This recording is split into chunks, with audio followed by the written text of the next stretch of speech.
Baik, iya sih. Eh, kita pengen tahu apa yang membuat kamu mencurahkan perasaan kamu melalui konten itu gitu.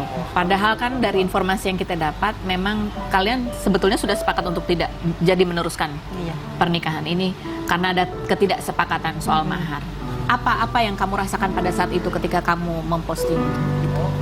Kalau untuk memposting itu Kak, sebenarnya karena memang sudah tidak ada kelanjutan lagi ya Kak ya, sudah ada keputusan dari pihak mereka juga bahwa ya beliau sudah ada pengganti. Gitu. Karena kamu mendengar dia sudah ada pengganti, kamu posting itu. Kenapa iya, kamu marah? Itu. Marah enggak, tapi ya sudah, memang mungkin udah jalannya seperti itu. Jadi tujuan kamu memposting itu apa? Bentuk kesedihan aja Kak. Sedih. Iya. Apa yang membuat kamu sedih? Ya harusnya di hari itu isi yang menikah, tapi ternyata harus bubar. Itu adalah bentuk kesedihan kamu. Bukankah kamu yang memang memutuskan untuk tidak melanjutkan pernikahan? Memang Yesi yang memutuskan Kak. Kenapa masih sedih? Tapi di balik itu Yesi dengan beliau pun sempat kesepakatan untuk meneruskan, tapi kemudian dari pihak mereka sudah menyiapkan katanya penggantinya, pengganti Yesi. Jadi pada saat H-3 ketika kalian berbincang mengenai mahar dan tidak sepakat, tadinya tidak jadi diteruskan pernikahan. Sempat ada kontak antara Yesi dengan beliau, itu kita bakal meneruskan, memperjuangkan. Dia yang akan memperjuangkan. Iya, dengan Yesi. Tapi kemudian entah kenapa tiba-tiba ada satu pesan yang mengatakan bahwa beliau sudah ada pengganti. Siapa yang mengirim pesan? Mama. Mamahnya. Apa yang kamu rasakan ketika mamahnya mengatakan sudah ada pengganti? Pernikahan kalian betul-betul tidak bisa lagi diteruskan. Ya sudah lah, mungkin emang sudah jalannya. Tapi sedih. Kamu masih berharap bisa menikah pada saat itu dengan,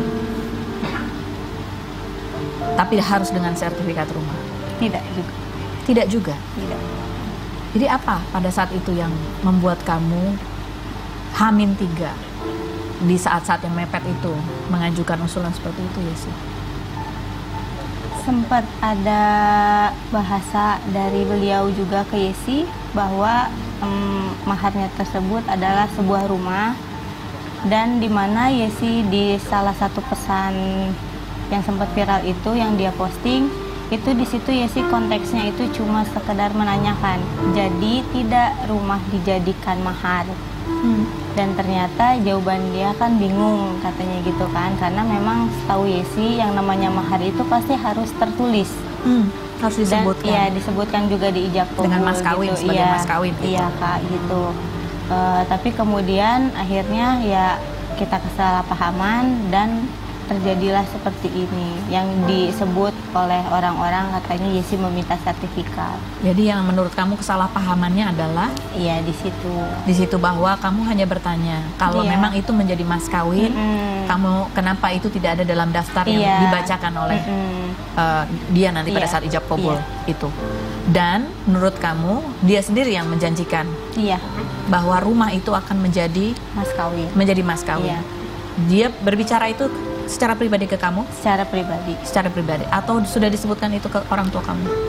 Belum, karena kalau antara orang tua itu udah berselisih dari awal Kak. Oke, dari awal sudah berselisih. Iya. Apa sih kendalanya? Mungkin ya ada kurang kekelopan, dan seharusnya Yesi dengan dia sebagai anak bisa mempersatukan, tapi mungkin Yesi dengan dia gagal untuk mempersatukan keduanya. Jadi di antara orang tua sendiri sebetulnya sudah ada perselisihan. Iya, sudah. Dan ini kemudian memicu kesalahpahaman di H-3. Jadi bukan kamu yang menuntut harus ada sertifikat. Jadi kenapa pada saat itu karena kesalahpahaman aja? Iya. Kemudian sempat berantem dan sempat terlontar kata tidak usah lanjut pernikahan. Iya. Dan setelah kita memang resmi batal pun ya Kak, Yesi dengan dia masih ada kontak bahwa kalaupun tidak ada mas kawin rumah itu pun tidak jadi masalah. Kamu sempat ngomong? Iya, tapi yang penting dia datang menemui orang tua Yesi untuk meminta Yesi secara resmi ke orang tua Yesi.